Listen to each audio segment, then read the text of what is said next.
ان الرجل لا يحرم الرزق بالذنب يصيبه۔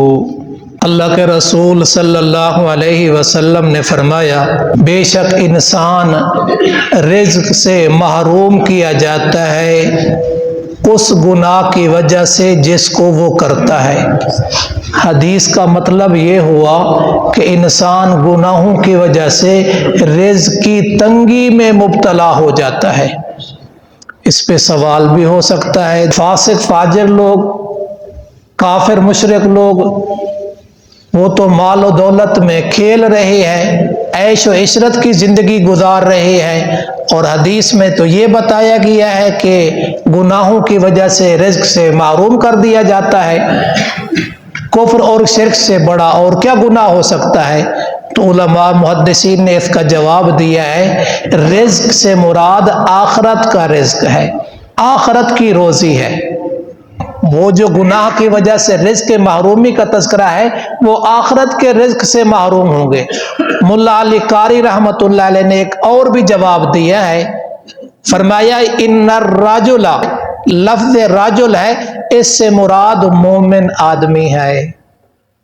مومن آدمی گناہ کی وجہ سے رزق سے محروم ہو جاتا ہے، اللہ تبارک و تعالی اس پہ فقر و فاقہ ڈالتا ہے، رزق کی تنگی دیتا ہے۔ جب وہ رزق کی تنگی میں ہوتا ہے تو اپنے رب کی طرف رجوع کرتا ہے، اس رجوع کی وجہ سے اللہ تبارک و تعالی اس کے گناہوں کو معاف فرماتا ہے۔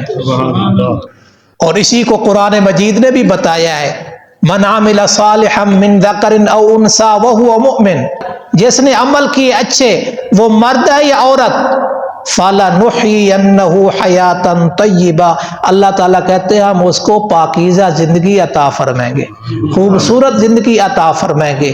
گناہ کی وجہ سے رزق کی تنگی، نعمتوں کا زوال، بیماریوں اور پریشانیوں کا نزول، زمین میں فساد پھیل جاتا ہے، قرآن نے بھی اس کا تذکرہ کیا ہے۔ تو جو ان مومن آدمی پہ جب حالات آتی ہیں، رزق کی تنگی آئے، تو نبی صلی اللہ علیہ وسلم کے اس ارشاد سے تو یہی مطلب سمجھ آتا ہے وہ فوراً اپنے رب کی طرف رجوع کرے اور اس سے صلح کرے، معافی مانگے، اللہ تبارک و تعالی رزق کی تنگی کو دور فرما دے گا۔ اللہ تبارک و تعالی سب کی روزی میں برکت دے، سب کے رزق میں برکت دے، سب کی جان مال عزت اولاد میں اللہ تعالی برکتیں ہی برکتیں عطا فرمائے۔